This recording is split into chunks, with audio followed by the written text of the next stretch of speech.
To insert the Mobility Coach Pro in sitting, we're going to start by making sure the purple shoulder straps are uppermost and the leg straps are pointed down. We're going to take the sling and the pelvic belt, lay it behind the patient. We're going to go ahead and stand up, Randy. We're going to bring the leg straps down and bring the purple shoulder straps over the back of the chair to keep them out of the way.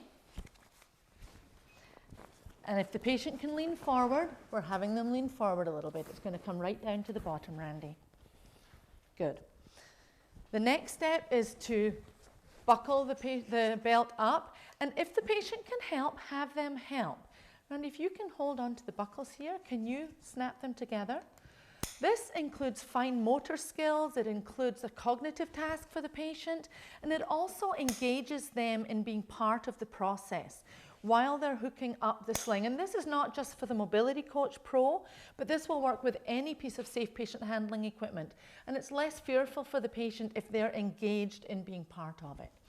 So once they're buckled, always make sure that the buckles are fully clipped in. If the patient has helped you, it's always going to be the caregiver's responsibility, therapist or nurse, to make sure these are properly clipped. The next step is we're going to tighten these up, and there's two ways that we can do that. There's an adjuster on the buckles themselves, and there's a second adjuster on the left side of the front of the belt.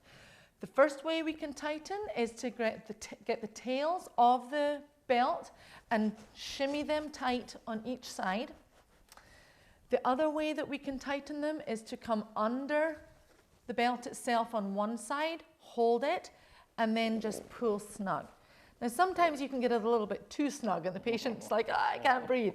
What you can do there is you're just going to bend the buckle backwards.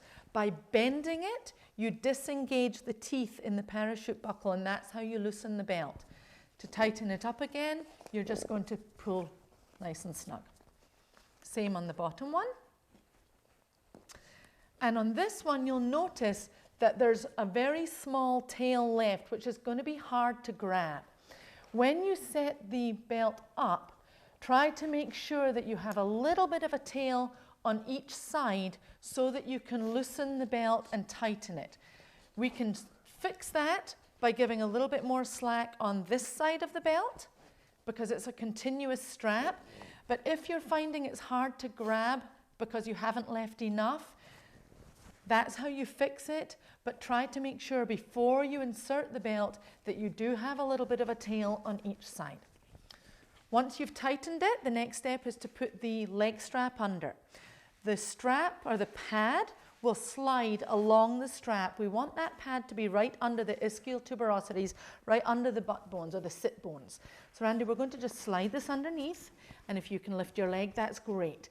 This will work even if the patient cannot help, but if the patient can, always have them help. The next step is you're going to feed the carabiner through this lower front loop on the belt itself. What this does is it makes a continuous loop with the purple strap that's going to attach to the lift through the front of the belt all the way through the leg strap.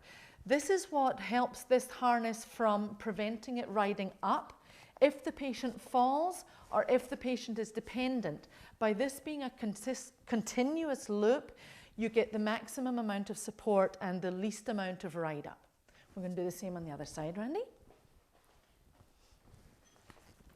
We're going to slide the pad up and tuck it underneath.